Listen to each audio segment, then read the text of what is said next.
الهزيمه ب6-0 ضراتني في قلبي.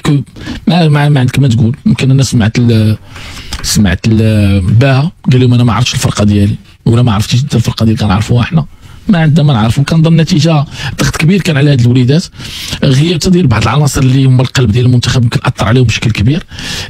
سيرتو الهزيمه الاولى ديال 2-0 دارت عليهم ضغط كبير، كتحس بهم باغيين يديروا كل شيء وفي الاخر ما قدروا يديروا حتى شي حاجه.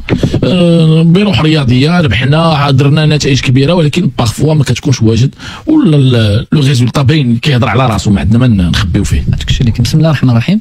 كنظن بان حتى واحد ما غادي يقدر يقول من غير انها هزيمه قاسيه وغير متوقعه. ممكن تقول كاينه الهزيمه، ولكن النتيجه هي اللي خلاتها تكون يعني هزيمه قاسيه بواحد الشكل اللي هو كبير، لان خصوصا في هذه الصحوه اللي كتعرفها كره القدم الوطنيه على مستوى المنتخبات، وخصوصا بعد الفوز بكاس العالم ديال الايفا، وهما يعني داخلين المنافسه القاب ابطال ديال افريقيا. فكاع المعطيات كانت ايجابيه، وكاع المعطيات كانت كتقول باننا على الاقل كيف كاس العالم اللي كان مع سي سعيد شيبه ممكن نديروا ثمن ربع، ولكن باش نتصوروا اننا نكونوا بهذا المستوى ونهزموا بهذه الحصه، فحتى واحد ما كان كيتوقع هذه المساله.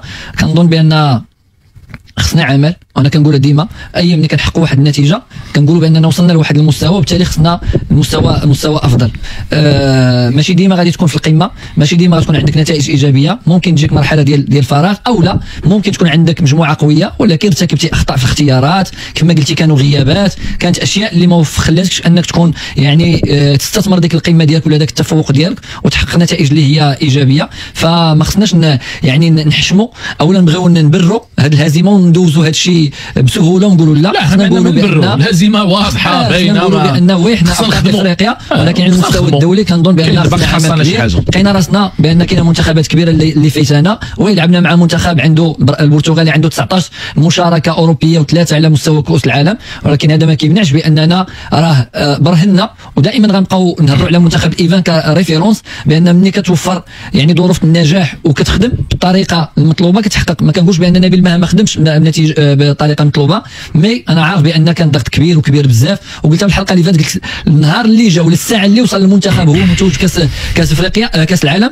هو اليوم او الليله اللي مشى فيها المنتخب الوطني ديال الايديسات، من هذيك الاحتفالات وداك الشيء كاع شافوها، وشافوا يعني الحجم ديال الانتظارات ولا الضغط اللي كان عند اللاعبين كبير، وربما حتى الطموح ديالهم كان كبير باننا غنمشيو.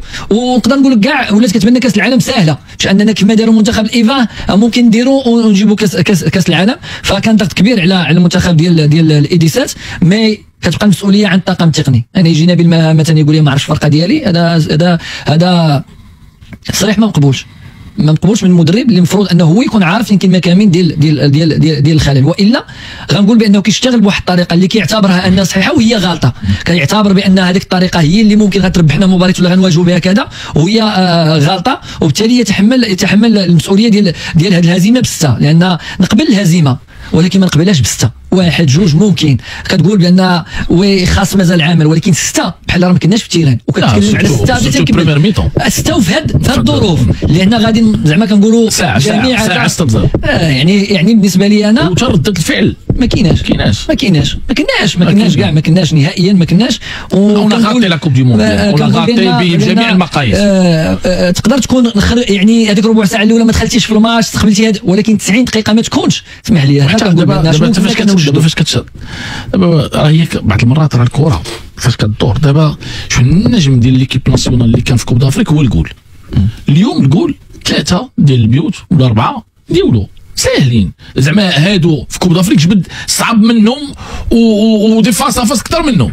لا البيت الاول لا البيت الثاني لا البيت الثالث لا البيت مع البدي ديال الدوزيام ميتو كنظن زعما بلاروش غارديان اللي تري بون غارديان، ولكن واش الضغط واش زعما ما لقيتش بغيت تلقى زعما شي حاجه هي ما عندك ما تلقى، ولكن باش تظهر بهذا النيفو شتي انا بغيتي انت تفكر تقول انا لا اليوم خصني نكون عيان، ما غتكونش عيان بهذا النيفو اللي بنا به. هي حنا كنقولوا الضغط، ولكن راه ما يمكنش حنا نكونوا لا ما يمكنش حنا نكونوا عارفين راه كاين الضغط والطاقم التقني ما عارفوش. ملي كتكون عارف عليك الضغط يعني خصك تخدم على هاد الجوانب. نقدر نعطي مثلا الاهتمام لهذه المساله ديال الضغط اكثر ما غنعطي الامور اللي هي تقنيه.